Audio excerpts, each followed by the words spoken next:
Assalamualaikum warahmatullahi wabarakatuh. Ketemu lagi di Ordes Channel. Senang rasanya hari ini saya bisa menyapa kalian lagi untuk berbagi cerita, berbagi pengalaman, tentunya di seputaran peternakan domba dan kambing. Sebelumnya saya mau minta maaf dulu buat teman-teman, terkhusus Bang Buncit yang pingin lihat saya open mic depan kamera langsung. Buat sekarang ini kayaknya belum bisa karena memang mic-nya saya masih menggunakan mic clip on, itu pun belum yang wireless, jadi masih sangat kerepotan dengan kabel. Mungkin di lain waktu, lain kesempatan kalau sudah alatnya memadai, kita bisa open mic depan kamera langsung ya. Sekarang jadi kita sambil ngopi aja dulu. Hari ini hari Jumat, jadi waktunya kita apa? Ya, waktunya kita berbagi dan kita sharing, kita cerita, ngobrol santai di sini. Kita bahas kupas tuntas seputar permasalahan di peternakan domba.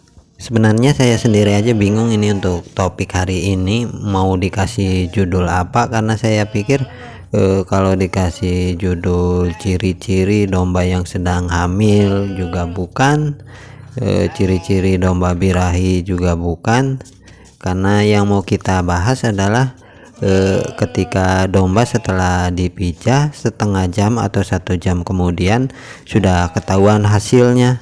Menurut kalian bagusnya dikasih judul apaan tuh? Kebetulan tadi siang pas lagi ngebolang nyari rumput ketemu teman lama, teman kecil. Ya walaupun sekarang sudah enggak sedesa lagi, dia ngikut istrinya di desa sebelah. Ya biasalah sesama tukang ngarit, kalau ketemu ya pasti ya yang diomongin, mas kalau nggak domba ya kambing. Memang kalau masalah pengalaman di domba ataupun kambing dia lebih jago, karena memang dia terjun di kambing dan domba itu mulai dari kelas 5 SD. Dia sudah mulai ngangon kambing, karena waktu itu nggak ada istilah patok-patokan, rumput masih bebas, jadi kambing domba masih di angon. Ini kenapa jadi ngelantur kemana-mana ya, maaf ya. Jadi dia bilang katanya domba yang habis dipijah itu bisa diketahui hasilnya setelah setengah jam atau paling lama 1 jam kemudian. Ya makin bingung saya, masa domba baru dipijah udah ketahuan hasilnya, cepet banget. Kalau kita jeli setengah jam atau paling lama sejam kemudian katanya sudah ngeluarin ciri-ciri atau tanda-tanda pijahannya, proses pemijahannya itu berhasil atau tidaknya. Ya menurut saya sih kayaknya nggak masuk di akal. Kalau menurut kalian gimana?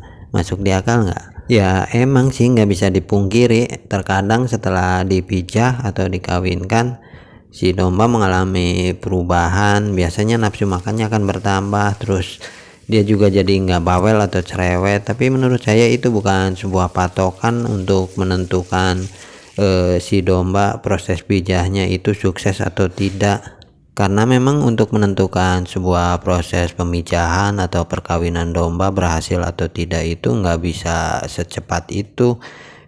Untuk alat obat yang digunakan untuk mendeteksi kehamilan domba aja membutuhkan waktu seenggak-enggaknya 2 minggu setelah proses perkawinan baru bisa dideteksi.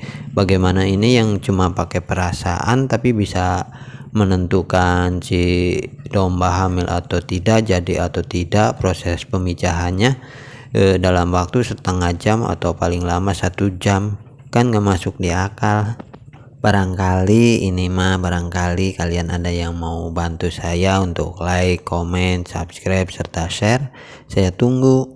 Kembali lagi ke topik obrolan kita ya. Jadi karena saya penasaran, akhirnya saya cecar tuh teman saya, emangnya dapat informasi kayak gitu dari mana sih? Ya setelah panjang lebar dia akhirnya ngaku dia dapat informasi, katanya habis nonton di YouTube. Walaupun sebenarnya sumber informasi ataupun sumber ilmu itu buat saya nggak terlalu penting, mau dari mana asalnya, mau dari siapa keluarnya, selama masih bisa masuk di akal dan bisa dijelaskan dengan logika, pasti saya akan terima dengan terbuka. Karena memang saya orang yang lebih mementingkan logika daripada perasaan.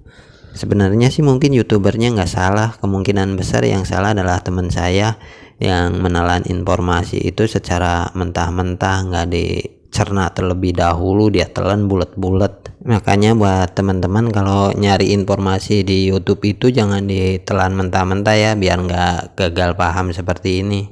Oke, mungkin cukup sampai di sini untuk obrolan kita di sore hari ini. Semoga ada manfaat yang bisa diambil. Sampai ketemu di next video and bye bye.